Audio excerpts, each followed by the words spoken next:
third officer fired his .40 caliber issued handgun. You asked the question of who fired first. Yeah. We fired first. There is nothing at this time to indicate that the suspect fired in return. You know, it's not uncommon also in a situation like this for an armed suspect who has nothing to lose, it's already killed 2 people, to try to commit suicide by cop. And we don't know if that's the case here or not. But I can tell you that the suspect was armed with a handgun and a shotgun. And there's a possibility he had access to a rifle in the boat, but I can't 100% verify that right now because we work our way towards the crime scene, not from the crime scene out. So I did personally lay eyes on the guy to make sure it was the right guy. And I'm 100% certain that it is Christopher Scott Kilgore. And unfortunately, members of the JSO found themselves in a position where they had to use deadly force. But a byproduct of that is that this community can rest safe tonight. Can you talk more about that boat? We had heard that there's a boat in the back. Can you talk more about it? Well, he was in a tree first and then in a boat. How did he get from one place to another? I have no information about him being in a tree. He was in a boat when we encountered him. Was he hiding in this boat for, do we know how long he was in this boat or using it for days? I mean, do we know anything about this boat? Well, I know that it's about a 17-foot, looks to be like a ski-type boat, and that, there was debris in the boat that would indicate that maybe he had covered himself up with it. I can also tell you that I talked personally with the homeowners because, we did shoot the boat, and I was explaining to them about the process involved in that, what was going on their property, and they told me that yesterday afternoon that they heard their dogs barking. They didn't call the police at that time, but they thought that maybe he was in that area. And then today the dogs continued to bark, and they called us, and that's when we went out and we encountered the suspect. I was going to ask you about that. That homeowner really used instinct. I mean, what would you say to that? It's pretty impressive that you feel something weird about your dogs barking and you think to call 911. Well, actually, if you recall in an earlier news conference, we instructed the public, if you hear a pumpkin tonight, call us, let us check it out for you. And I don't remember if I told the woman herself this because when I first talked to the family, I was interacting with her husband. But I got to tell you, she did the exact right thing under these circumstances. She heard something suspicious. She called the police. We left resources in the area because we were anticipating that once we broke down and the major presence of law enforcement dissipated from the area, that he would pop up sooner or later.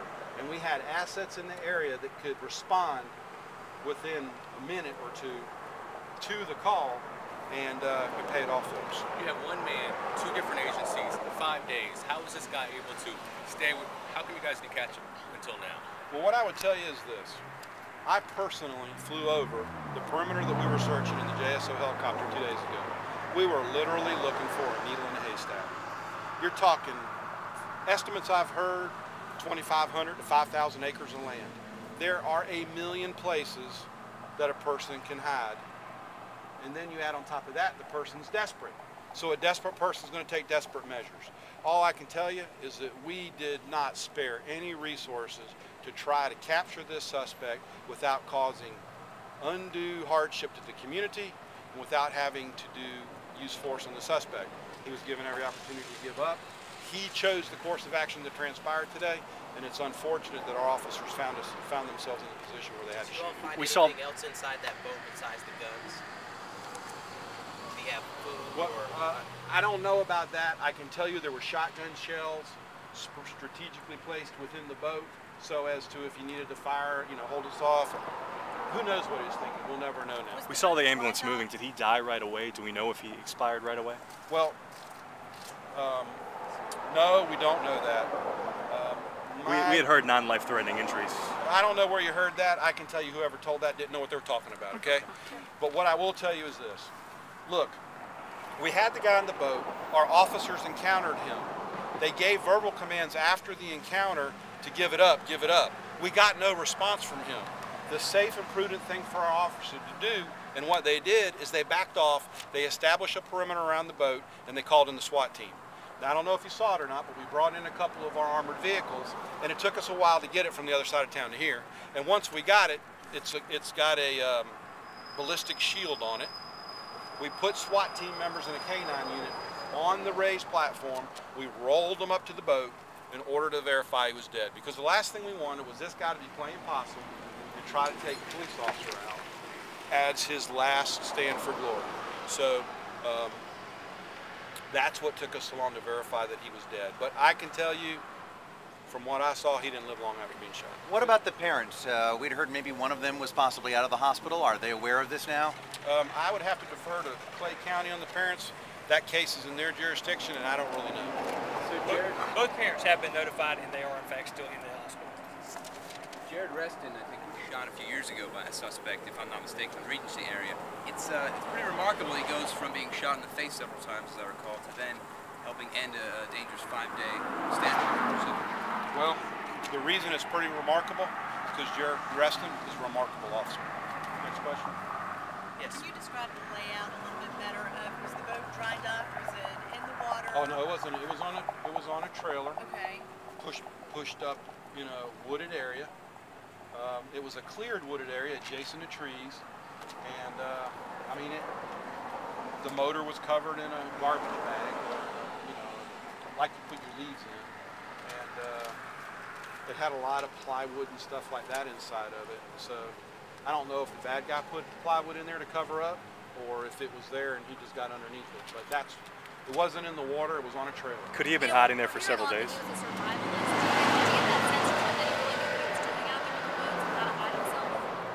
No, it didn't. This guy. I'm sorry. I asked, do you think he could have been, that could have been his hiding spot? Well, for the last couple of days, I mean. Well, it sounds like to me that based upon what the homeowners told me, that he may have been in the area as early as yesterday afternoon. The homeowner asked us to go search their property prior to hearing anything or having any inkling of a suspicious activity, and our efforts were concentrated on the opposite side of Normandy. So we didn't search it because we weren't searching any of the property on that side of the road.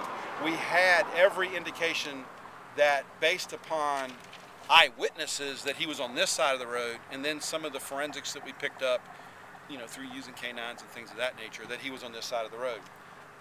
Then yesterday afternoon, she said their dogs were barking and raising Cain.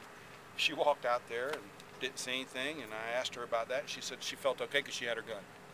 And then she came back in. They said one of their dogs came in and had blood on him, but they don't know what that was about. And then today, the dogs were acting up again, and that's when she called us and we went out. It would have been nice if she called us yesterday, but I'm going to tell you something. I'm not going to find fault with this homeowner because they did what we asked them to do in the long run, and we were able to catch the bad guy. This worked out the way everyone wanted to. Your officers weren't injured. No, I never want my officers in a position where they have to use deadly force. None of anything- our officers sign up when we take the oath to work for this agency. We never think we want to kill somebody. Unfortunately, my officers were in a position where they had to use deadly force. Fortunately, it was a murder suspect that was armed to the hilt, and they didn't get hurt. Is there anything you would have done differently 5 days later? Gosh, every time we do this, there's stuff that we would do differently.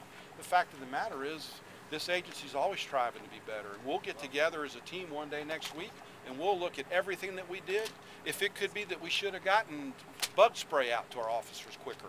As far as what happened out there today, I'm not going to judge the moment right now, but I can tell you early indications indicate to me that our officers did what they're supposed to do. Major Aldrich, where does this go from here? What about the victims? What about the investigation? Obviously, we're approximately a half to 3/4 of the way through the investigation. We have detectives assigned with JSOs, detectives. We'll be continuing to process various elements of the crime scene and continuing to build that case against Mr. Kilgore. Are you glad it's over? Certainly, I'm glad for the public. They can rest a lot easier now. The children that we had on somewhat of an elevated state, they'll be able to return to their normal lives. Certainly, I'm sure the public is relieved. It's tragic that it ended this way, but I'm sure the public is relieved that that threat is not still out there lurking about. Do you have any idea Any of what motive as caused? to why he shot his parents? That is still a very crucial part of the investigation, and we are still working through that. I don't want to get into the specifics of it, but obviously that is a very crucial element that we are vetting. That was my question. Okay, we got Any time other for one more question? question. Being none, All right. listen, the last thing I want to end with is this. Thank you very much for the news media's attention to this issue for the last several days. Look, helicopters got to get people out of their houses, and they call us when they see stuff. But I can tell you, you can touch 100 times more people than we can. And the fact of the matter is, you help raise the awareness of this community. And without your help, this guy may not have been caught as quickly as he was. So, thank you very much, okay? Quick timeline. When did the 911 call come in? And 12:06 p.m. it was a suspicious person call in the 17,000 block of Normandy Boulevard. And as best we can tell right now, Dan, the first shots were fired at 12:52 p.m. And your officers had been there how long? I got no idea. Okay. Was this just one flurry of shots, or was yes, it? Okay. It was one instance of shots. It wasn't a protracted incident. But what made it seem long, I'm sure to you guys, is as soon as he didn't respond, they backed off and maintained a perimeter so we could make sure that he wasn't trying to set us up to harm somebody else. What was the second officer's name that you gave after Jared rested? Chuck Pearson. Pearson? Yes. All right, thank you.